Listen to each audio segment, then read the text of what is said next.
tergambarkan dari tingkah laku sehari-hari, dari pergaulan, dari keadaan. Yang kedua, bisa kita lihat mungkin daripada akhlaknya, bukan wajah ya. Beda wajah sama akhlak. Akhlaknya saat berjumpa dengan kita bagaimana akhlaknya.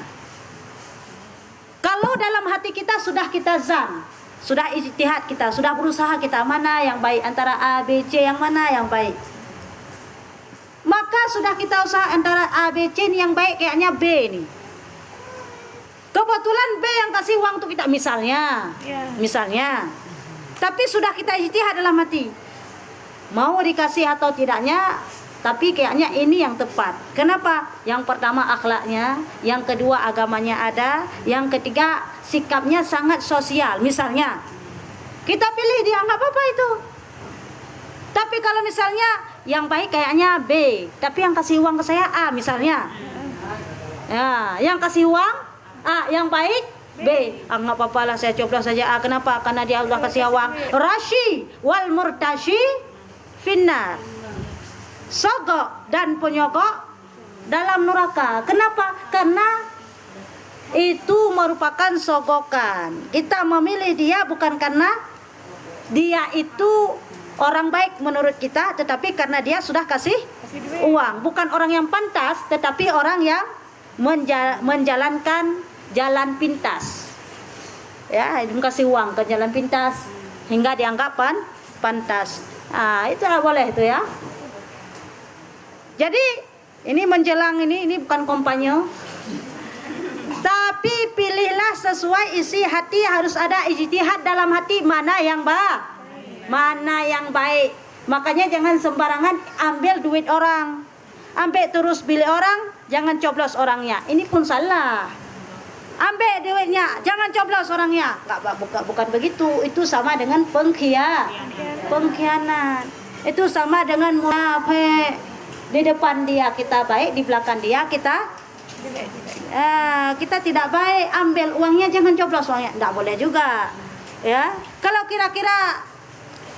kalau dia kira-kira dia mengharapkan coblosan kita dengan memberi uang, lebih baik jangan terima. Kalau dia tidak mengharap, ini kasih ini sedekah saya. Kalau sedekah jangan tolak, ambil terus. Tidak ada doa tolak rezeki. Ya, yang ada doa tolak bala. Jangan tolak, dia kasih sedekah, ambil terus. Yang diambil yang termasuk dalam apa itu namanya sogok bagaimana juga, atau jual sana bagaimana juga. Ini satu orang 100.000. Oh, saya ada 5 di belakang.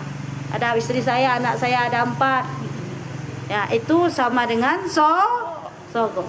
Datang ke rumah dia kasih apa itu misalnya sarung apapun itu sedekah dia. Lebih-lebih dia nggak bilang coblos saya karena udah ambil sarung saya. Min aku pengakian beco, jauh pulang. Karena aku pengakian, kesedekah aja nggak apa-apa itu. Bahkan nayang-tayang menau. Kalau misalnya ada caleg buat kenduri, si kameng, boleh nggak kita datang makan? Kalau dia kenduri untuk kita umum, nggak apa-apa makan. Bagian silang depan kita pajo si kameng. Karena nggak dibilang makan ini coblos kita kan. Ini siapa yang makan mesti coblos saya ya. Nah, itu yang sudah bertanggung jawab. Jangan makan nasinya, jangan coblos orangnya, yang kan sih. Ya. Ya, intinya jangan buat satu perjanjian ya. Jangan coblos orangnya, biar pungo caleg ya. Ya, beci, ya itu jangan ya, jangan. Makanya perlu ijtihad. Kalau kita tahu dia tidak baik, kita ikut serta mencoblos memilih. Kalau dia nanti berkuasa berbuat zalim, kita ikut tanggung dosanya. Kenapa? Karena kita sudah mendukung kezaliman. Dalam hati kita tahu dia pasti nggak baik ini. Dia pasti zalim ini. Tapi nggak apa-apa, saya tetap pilih. Kenapa pilih? Karena udah kasih uang untuk saya. Itu yang pertama berdosa dalam hal itu. Yang kedua adalah apabila dia melakukan kezaliman, maka kita ikut Makanya jangan sembarangan mau jadi tim ses. Bahayanya. Saya lebih peng dia juga tim ses itanya. Soal orangnya bagaimana nggak mau tahu. Itu tim ses juga menanggung Padahal tim ses terima uang hanya saat menjelang pemilu. Begitu sudah terpilih, peka urusan dengan tim sesnya. Ada mingi dah le. Menging dah le. Kali pejabatan karena sebab yang kita tim ses juga ikut tanggung dosanya. Kenapa? Karena sudah memilih orang yang salah. Sudah tahu kita salah, kita dukung juga demi uang. Kita selamanya berdosa. Dia walaupun dosa adalah jabatan. Kita udah dosa, jabatan tidak. Udah kafir, miskin lagi. Wah, diunan. Ya, Mbak. Tidak lama lagi. Menghitung hari. Itu dia ya. Lebih-lebih orang-orang yang bantu dalam pengajian misalnya, itu berarti orang beragama. Gedukung pengajian. Orang yang beragama. Sebelumnya kita udah tahu bahwa dia orangnya memang sosial, dia bantu masjid, bantu untuk pengajian semua. Itu kan boleh kita dukung. Kalau misalnya dia memang sosialnya tinggi, lalu membantu dalam kebaikan-kebaikan, memang sangat cocok, sangat wajar, ya, sangat cocok walaupun dia nggak kasih apa-apa, cocok orang seperti ini. Kenapa? Berjiwa sosial. Lepas itu dia itu mendukung pengajian-pengajian, mendukung tempat kebaikan-kebaikan, majelis-majelis taklim, masjid-masjid. Ini memang cocok. Misalnya sudah kita pilih ternyata nggak menang misalnya, tetapi zalim misalnya, itu kita nggak tanggung dosa karena kita sudah ijtihad, sudah berusaha di sini memilih terbaik. Kecuali kita sudah tahu dia tidak baik, kita pilih juga. Ini yang bermasalah. Ya sekitarin tim ses, kayaknya. Lagi pengacara, udah tahu yang dibela itu salah, tetap dibela. Tidak usah ini, ya. Ya.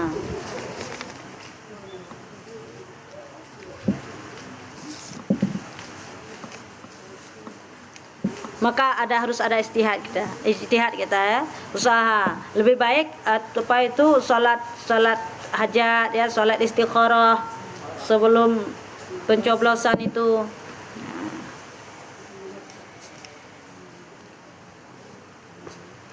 Oke. Ya. Dan lagi minta ridha kepadanya suami, maka yaitu ahli surga. Jadi wanita yang ahli surga adalah wanita yang pertama menjaga akan perintah Allah. Karena yang pertama sekali, sebagaimana yang dianjurkan oleh Allah dalam Al-Quran, atiullaha wa atiur rasul, taat kepada Allah dan kepada Rasul. Maka kita istri sebagai kaum muslimah, orang yang taat kepada Allah, utamakan perintah Allah. Apapun perintah Allah itu, baik puasa, baik sholat. Karena dalam hal puasa, dalam hal sholat, maka perlu catatan di situ, tidak boleh sembarangan, yaitu harus ada ilmu. Maka daripada itu, menuntut ilmu juga wajib utama bagi kita kaum muslimah. Seandainya ada suami-suami yang melarang untuk datang ke sini pada hari ini untuk mencari ilmu, maka tidak perlu ikuti Kenapa? Karena menentang dengan hati Allah, menentang dengan perintah Allah. Kalau sudah menentang dengan perintah Allah, maka tidak boleh lagi mengikuti kemauan suami. Wa atiur rasul, dan juga perintah Rasul. Perintah Allah dan Rasul itu sejalan, karena Rasul adalah utusan Allah. Apapun yang diberikan amanah semua disampaikan. Ya, sehingga ada wajib bagi para rasul itu bersifat dengan siddiq, amanah, tabligh, fatanah. Ya, kenapa siddiq, amanah, tabligh, fatanah merupakan sifat yang wajib bagi Rasul? Wajib kita etikatkan dan ada pada Rasul, karena Rasul adalah utusan Allah. Maka nggak ada Rasul yang korupsi. Mau dikorupsi apa, Umi? Nggak ada uang. Setidaknya kan bisa korupsi ayat. Tapi nggak ada Rasul yang korupsi korupsi ayat. Kenapa? Wajib bersifat dengan siddiq dan amanah, menyampaikan apa yang Allah titahkan. Nggak sama dengan kita ada sedikit jabatan sudah korupsi kita ambil untuk kita, ataupun kita salah gunakan dana. Tidak boleh juga itu. Ya, misalnya dana itu untuk pulen, mesti gunakan untuk pulen, nggak boleh salah gunakan. Misalnya ada seseorang mewakaf apa itu? Mewakaf kursi ini untuk masjid misalnya. Untuk kemaslahatan digunakan di masjid. Maka tidak boleh gunakan ke tempat lain selain daripada masjid. Ini enggak kita ambil kursi ini bawa kemana-mana. Orang tahlilan bawa kursi ini. Padahal ini kemaslahatan masjid. Tapi guna ke tempat lain itu tidak amanah. Misalnya dikasih yang namanya berupa apa itu diberikan misalnya berupa uang misalnya. Ini sedekah untuk pulen. Tidak boleh kita gunakan ke lain. Itu tidak amanah. Maka siddiq amanah, tablik ya, fatanah ini plus bagi Rasul. Kita ini walaupun tidak cerdik, siddiq amanah mesti ada walaupun tidak 100% seperti Rasul. Benar yang kita lakukan dan juga apa yang kita berikan kita sampaikan sesuai dengan amanah, sesuai dengan tanggung jawab. Ke sini arahannya, maka mesti ke sini, jangan ke tempat lain. Karena kalau menyeleweng itu tidak amanah lagi namanya. Sudah gunakan.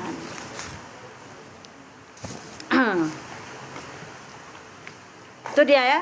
Kita mesti melakukan apapun yang diperintahkan oleh Allah. Setelah itu baru kita mengikuti yaitu perkataan suami. Kalau bertentangan perkataan suami dengan perintah Allah, maka tetap pilih perintah Allah. Suami ini tidak boleh kita ikuti selama menentang dengan aturan syariat. Hari ini suami tidak mengizinkan kita pergi mengaji, maka tidak boleh ikuti suami, jaju. Begitu terus. Walaupun suami marah, biar sudah. Kecuali suami itu sanggup mengajari sendiri. Itu tak boleh keluar rumah, kita mesti ikuti suami, ajaran suami. Ditanya istri pun punya suami perunuh, ada tembakan dah mudawa. Betul ya. Nah, di sini. Betul. Mau pegang suami, apalagi suami yang ngajarin kitab ini. Ini misal ya. Ini misal. Misalnya suami di rumah ajarin kitab ini. Oke lah, pada saat taat kita saut, kita jawab. Apa enggak kita taat? Tudro, nepohan itu taat teman. Kata bu. Pokoknya lop. Di depan nanti ada pembahasan fankihu matabalakum minan nisa. Ya, boleh menikah lebih daripada 1-2 kaprang yang suaminya. Atai ron sigala anu. Mohon aku dupu duman. Kajamun kan laki-lakinya. Nu tinggong na pagka hataba kita. Ay bukan, ini kan pembahasan di kitab, coba baca. Aku dupu cinyan no politik ron. Kaji kabu. Jadi lo rasa punya suami yang ajaran kita ini enggak beres ini. Memang bosong udah nyon tu. Pulang probaya je poligami. Kaji uang kumah. Maka suami-suami yang pandai yang ya boleh lain juga deh. Biar kadang badung kadang ada pula lain juga. Tak apa je lain. Ya kalau terus ya. Bahkan kadang-kadang saking keras kepalanya kita wanita, wate dah pegah-pegah lagi nya. Putra tersebut. Ipan han ke pegah lagi nya numi. Gupu bela-bela uragam tak hadam suami. Suami boleh menikah sampai 4. Yang penting cuma adil dia, istri tidak boleh.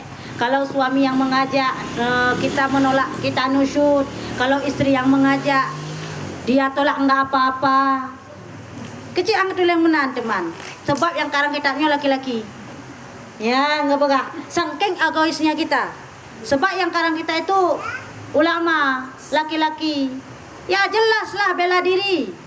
Yang pentingkan mengelak akan ilmu Allah. Ya, kita jangan pernah menafikan ilmu Allah. Yang benar-benar seperti ini ya. Kalau kita sanggup jalani, alhamdulillah. Jalankan semampu kita. Kalau tidak sanggup menjalani, jangan benci hukum Allah itu saja. Jangan benci kalau tidak sanggup jalani. Kita diperintahkan salat oleh Allah.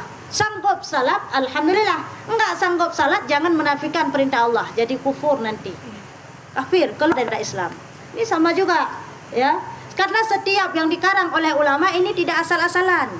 Bukan daripada logikanya, tetapi daripada dasar nas ayat dan hadis Rasulullah. Maka jangan kita nafikan. Yang karang kitab ini bukan ulama-ulama yang ulama biasa-biasa, bukan.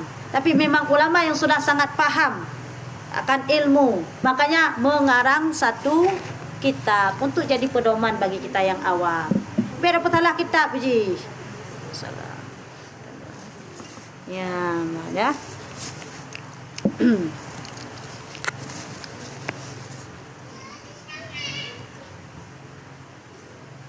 Ya.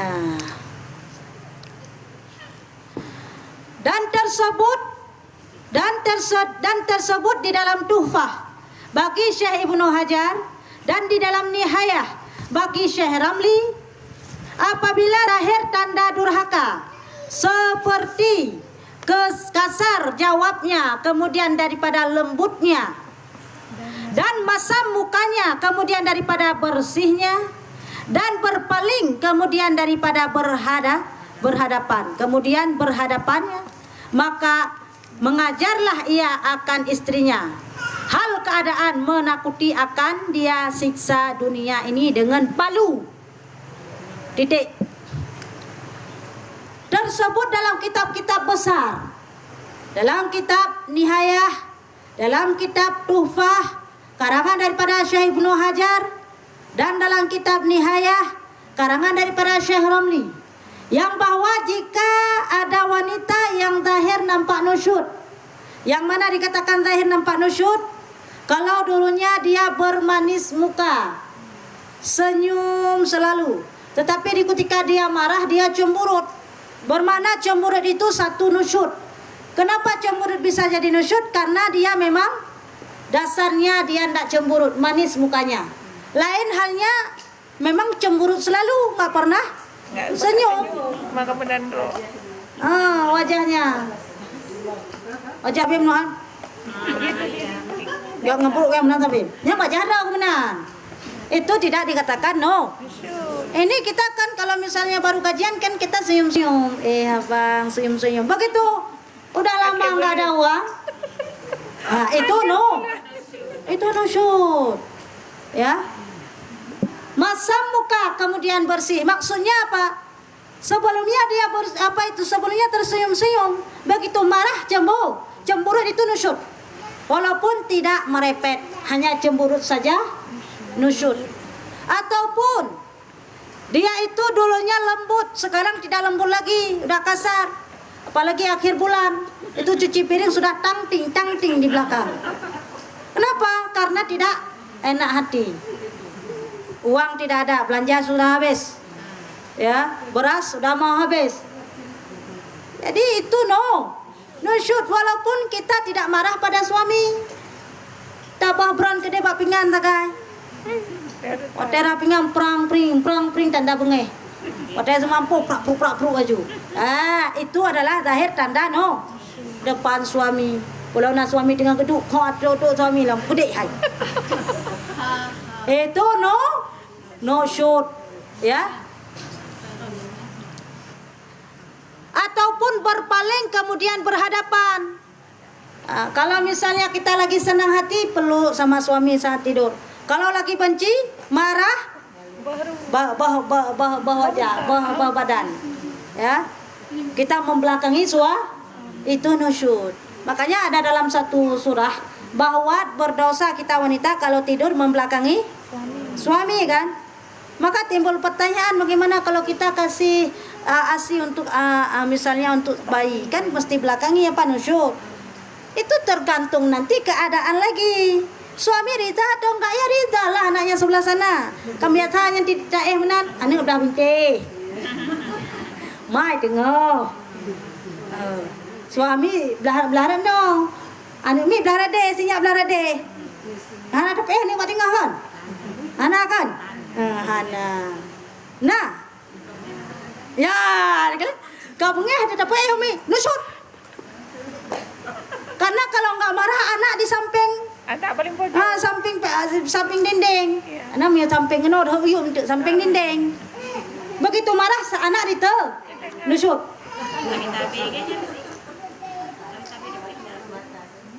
Umi selalu anak di tengah.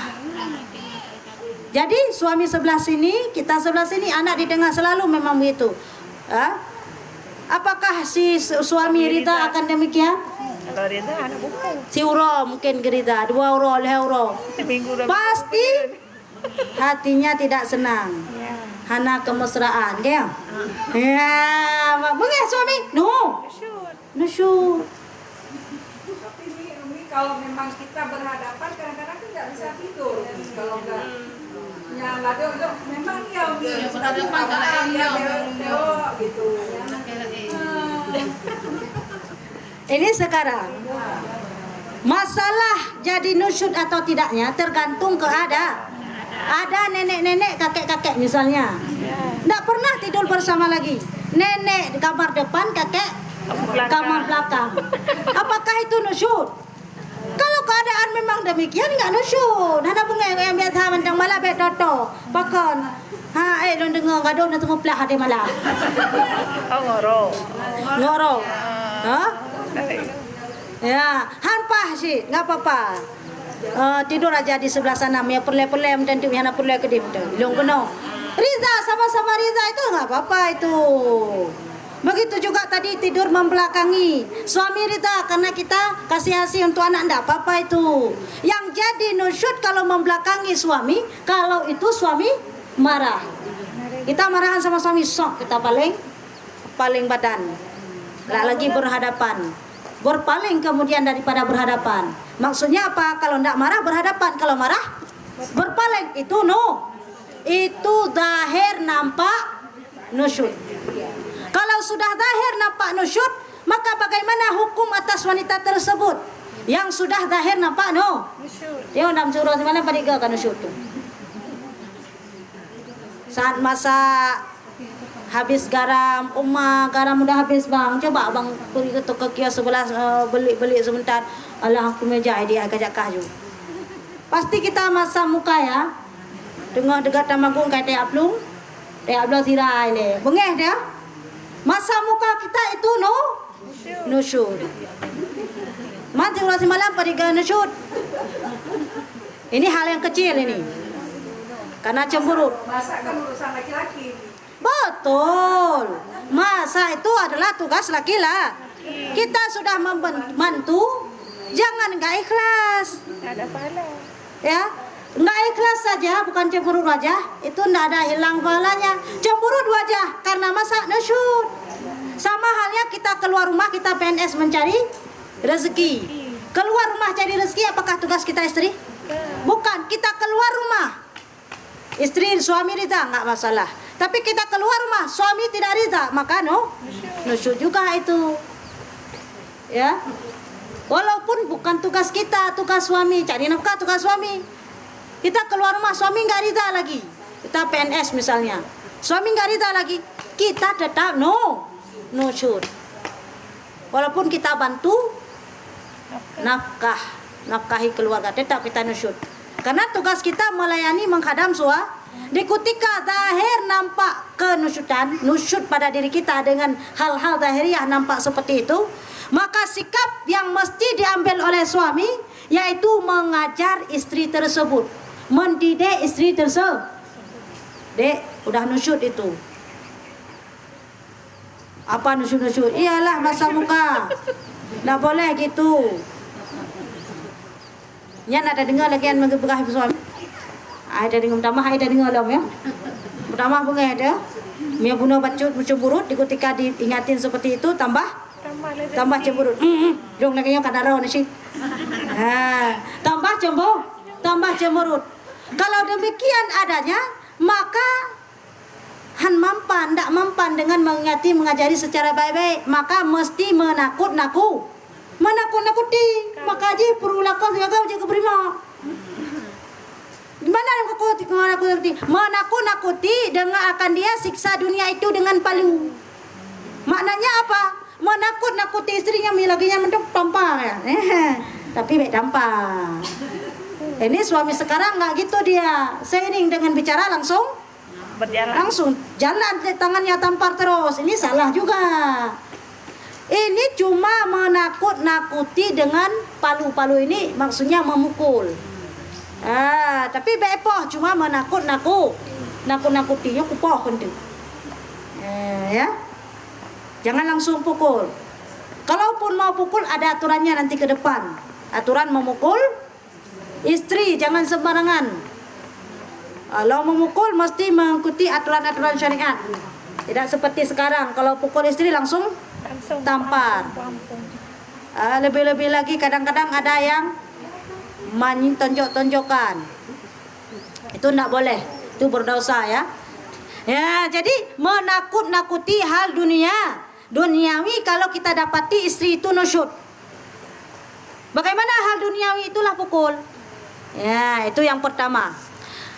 Dan lagi gugurlah nafkah. Ya, ngalan. Setelah diingatin oleh suami ternyata masih masam muka, nggak berubah juga. Diancam dipukuli juga bertambah masam.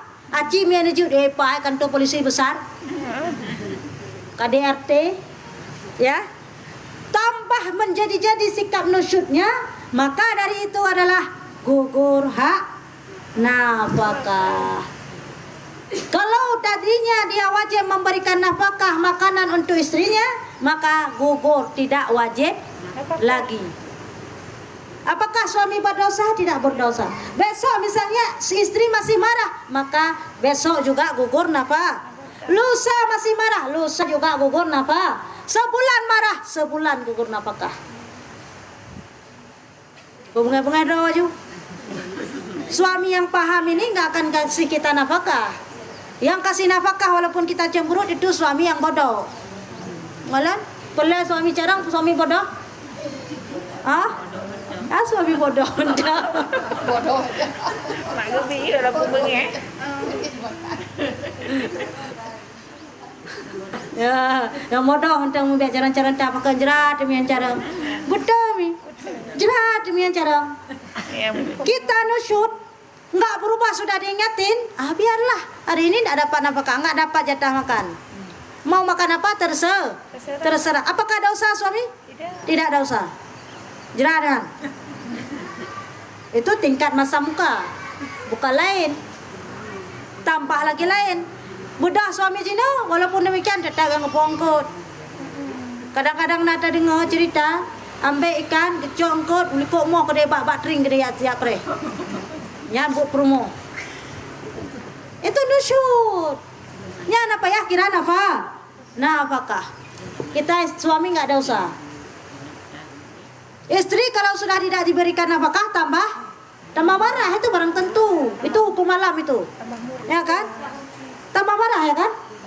Nggak sah apa sah kalau nusyud.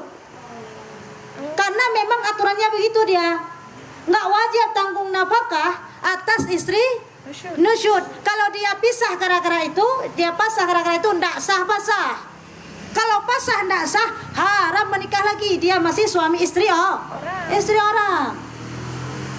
Maka kalaupun kita mau jalankan suatu sikap, lihat dulu konsekuensi hukumnya.